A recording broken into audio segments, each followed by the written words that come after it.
সালমান ভাইয়ের upcoming blockbuster movie Sikandar, যার trailer তোমরা অলরেডি দেখে নিয়েছো। আর যেটা দেখার পর আমি এখন একটু কনফিউজ চলছি, মানে কামব্যাক হবে তো? এখন কেমন ছিল এই ট্রেলার? ভাইজান আমাদের ঈদটা কতটা ভালো বানাবে? এখন এই ট্রেলারটা অনেক বেশি ভালো এমনটা না, আবার কি দেখাচ্ছে এসব ভাই এমনটাও না, বড় জোর মিড থেকে গুড এমন একটা ট্রেলার। বাট ট্রেলারে কিছু ইন্টারেস্টিং দিকপত্র তো অবশ্যই আছে, যেখানে 3 মিনিট লম্বা এই ট্রেলার আমাদের স্টোরি লাইনের একটা মোটামুটি ধারণা দিয়েছে। সালমান ভাই এখানে রাজকোটের একজন রয়্যালটি, যার উপর 5 বছরে 49টা কেস আছে।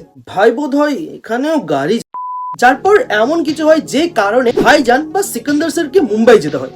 এখন এমন কি হয়েছে ওইটা ট্রেলারে দেখানো হয়নি, ওইটা মুভিতে দেখানো হবে। মুভির জন্য কিছু তো থাকুক, যেখানে হয়তো মেডিকেল মাফিয়া বা হেলথ রিলেটেড কোনো ইস্যু নিয়ে কথা বলা হবে, কারণ ট্রেলারে আগে গিয়ে ভাইজান এমন একটা ডায়লগ দিচ্ছে। আর যখন ডায়লগস নিয়ে কথা বলা হচ্ছে, এই ট্রেলারে যেসব ডায়লগস ইউজ করা হয়েছে ওইগুলো অনেকটাই মেটা, বাট অনেকটা র্যান্ডম। মানে কিছু কিছু জায়গায় এমন সব ডায়লগস ইউজ করা হয়েছে, বাট স্টিল অ্যাটলিস্ট ভাইজান ডেলিভার করছে, তাই ওই সব ডায়লগস গুলো কুল লাগছে। আর অনেকগুলো ডায়লগস এখানে এমন আছে যেগুলো শোনার পর নো ডাউট একটা কিক টাইপ ফিল দিচ্ছে। आप हमें बाहर ढूंढ रहे हो और हम आपका घर में इंतजार कर रहे हैं। बहुत मनुष्य लग रहे हो, मत करो, रहने दो। বা পুলিশ স্টেশনের মধ্যে ভাইজান যেভাবে বসে আছে ওই ব্যাপারটা, বা নেতা মন্ত্রী নিয়ে ওই ডায়লগটা pure meta, kind of SRK iconic বেটে को हाथ लगाने से पहले बाप से बात कर ওইটা। আর ভাইজান এখানে যেভাবে ডায়লগ ডেলিভারি করছে, নো ডাউট সোয়াগ এখানে আলাদা লেভেলেই আছে। এর সাথে পুরো ট্রেলারের মধ্যে অনেকগুলো অ্যাকশন সিকোয়েন্সেস, মানে মুভিতে অ্যাকশন সিকোয়েন্সেস প্রচুর থাকবে। গুড।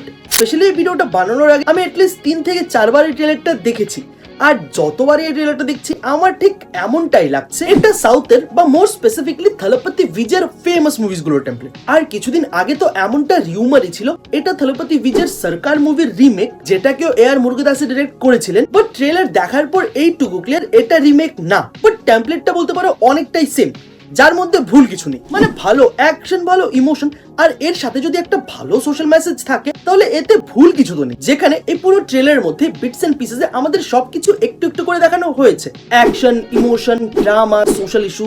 যেখানে আমার এমনটা ধারণা হাফওয়ে থ্রু দিস মুভি রশ্মিকার ক্যারেক্টার এখানে পটল তুলবে, যার পর ভাইজান কাজল আগ্রওয়ালের উপর লাইন মারবে। ভাইজানের কাছে এখানে অপশনস এর কমতি নেই, মুভিজ হোক চাই রিয়েল লাইফ। এখন এই ট্রেলারের 2 মিনিট 36 সেকেন্ড পর্যন্ত অনেক কিছু দেখানো হয়েছে, বাট এখানে পুরো গল্পটাকে রিভিল করে দেওয়া হয়, বিকজ এখানে এটা ক্লিয়ার করে দিয়েছে আমরা এমন একটা মুভি বানাচ্ছি family entertainer with a bit of social issues. So might as well ফ্যানসও নিজের এক্সপেকটেশনসটাকে অনেকটা ওই রকমই রাখো। যেখানে ট্রেলারের 2 মিনিট 36 সেকেন্ডে মুভির টাইটেল কার্ড আসে, আর এরপর আমার কান দিয়ে রক্ত।